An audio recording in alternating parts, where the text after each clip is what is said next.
Salut, moi c'est Samuel Asafo et bienvenue sur ma chaîne. Aujourd'hui, nous allons faire la vidéo pour Bavaria. On va essayer de mettre en scène notre canette et notre pomme pour obtenir une vidéo de maxi 15 secondes. Bon, aujourd'hui, je ne dois pas faire un cours sur la stratégie de contenu, mais le conseil que je peux vous donner pour ce type de vidéo, c'est faire vraiment court. Donc, plus c'est court, plus c'est efficace. Vous imaginez, les gens ne sont pas souvent très réceptifs sur les réseaux sociaux en ce qui concerne la publicité. Mais si vous avez du contenu bien fait de façon très dynamique là, et que vous essayez de bien mettre en scène votre produit, ça peut captiver les internautes. Et pour cela, il faut vraiment que ce soit très court parce que les gens ne peuvent pas s'attarder à regarder la publicité à longueur de journée.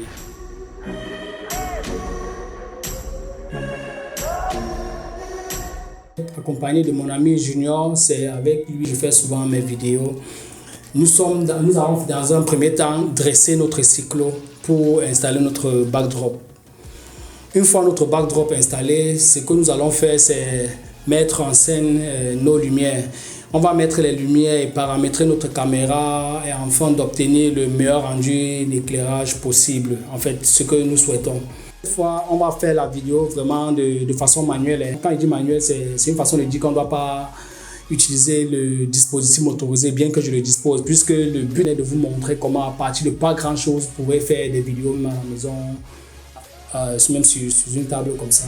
Alors, la première séquence est faite de façon très simple, comme vous le remarquez. Mon ami Junior, pendant que je suis derrière la caméra, lui, il attrape la canette, il pousse la canette vers l'avant en le rotant. Et il va le roter de façon à ce que le point de chute de la canette, le nom du produit sera affiché à l'écran. Donc, on va essayer comme ça plusieurs fois jusqu'à obtenir le meilleur mouvement fluide possible. Et la deuxième séquence aussi, c'est pareil. C'est juste que bon, cette fois-ci, lui ne fait pas avancer la canette. La canette est plutôt sur place, il incline de façon oblique et tourne facilement. Alors, l'effet de condensation que vous pouvez remarquer sur la canette, je l'ai fait de façon simple. J'ai pris une boîte d'eau de toilette que j'ai remplie d'eau et essayé de pulvériser comme ça, comme vous pouvez le remarquer. Nous allons passer à la troisième séquence. La troisième séquence a été très simple. J'ai accroché à la canette un fil de pêche que je suspendais tout en bougeant de la gauche vers la droite pour qu'il essaye de tourner. Maintenant, au niveau de la post-production, ce que j'ai fait, c'est détourer la canette et j'ai fait un peu de rotoscopie. La rotoscopie, c'est l'animation keyframe par keyframe. Dans chaque image, tu bouges le masque jusqu'à ce que la séquence est finie. Donc, c'est ce que j'ai fait lors de la post-production avec la canette et les paumes, comme vous pouvez aussi le remarquer. Comme vous voyez, les paumes sont en train de se mouvoir. Ça flotte dans l'air comme ça. En fait, ce que j'ai fait, c'est qu'à chaque quartier de paume, j'ai piqué une brindille et je l'ai tenu comme ça en le tournant de la gauche vers la droite. Et en post-production également, je l'ai détouré et j'ai fait de la rotoscopie.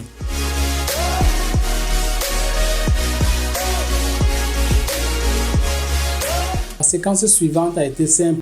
Un bac vitré, un peu style aquarium, que j'ai mis à l'eau de l'eau à l'intérieur et laissé plonger mes paumes, comme vous pouvez le remarquer là. Et j'ai fait un très gros plan. Comme ça, j'ai procédé pour la quatrième séquence. Et la séquence suivante, j'ai arrêté la caméra, je l'ai fait manuellement. Je ne l'ai pas mis sur trépied comme les précédentes. J'ai attrapé ma caméra, j'ai essayé de balader le produit, filmer les très gros plans sur le produit et tout. Donc, c'est un peu de balade, quoi. Alors, sur cette séquence, la canette a été inclinée de façon oblique et ça tourne sur elle-même. Comme je vous le disais, tout est fait à la main. Mon ami Junior, lui, il attrape la canette vers le haut, de façon à ce que on ne puisse pas voir la main de quelqu'un. Les endroits où vous allez voir la canette entière, elle est tenue plutôt par un fil de pêche que j'ai attaché à la capsule de la canette, je vais appeler ça comme ça, à la capsule de la canette. Et même là où elle se décapsule, là, c'est le même procédé. J'ai enfilé le fil à pêche. Tout d'un coup, j'ai tiré très fort. C'est ça qui donne cet effet de décapsulage là. C'est à partir des contraintes que naît la créativité. On est beaucoup plus créatif quand on a des contraintes. Parce que parfois, tu veux faire des choses, tu te rends compte que bon, je n'ai pas ci, je n'ai pas ça. Mais sauf que si tu vas attendre à voir tout ça, tu ne pourras rien faire. Ce que j'ai fait de créatif, c'est que j'ai utilisé ça. J'ai pris ça. Ça, c'est un power bank qui a une lumière LED, donc quand tu cliques comme ça s'allume, tu éteins.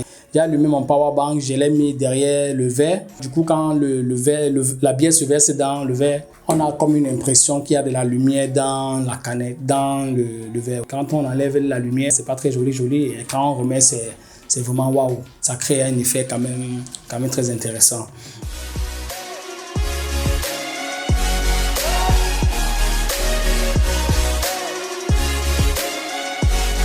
Alors on arrive à la séquence de notre pack shot final. Le début et la fin, ce sont des parties très importantes dans votre vidéo. Le début permet à l'internaute d'être capturé, de pouvoir regarder la vidéo jusqu'à la fin.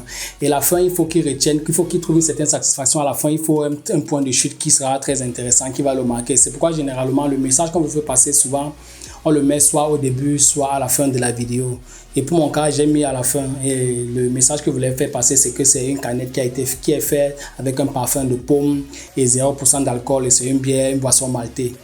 Et l'animation de texte, comme vous le voyez, bon, ça peut être un peu compliqué pour ceux qui ne savent pas encore le motion design. Si vous voulez savoir comment j'anime ce genre de texte, vous pouvez me mettre en commentaire. Je pourrais faire une vidéo tuto pour vous montrer comment vous pouvez animer les textes pour vos vidéos. Je sais très bien, c'est pas pour débutants. Et si vous avez des points d'ombre sur cette vidéo, vous pouvez m'écrire en commentaire. Je peux vous expliquer davantage sur des séquences que vous n'avez pas compris et tout. Ce type de vidéo vous intéresse, abonnez-vous et activez la cloche de notification pour ne rien rater.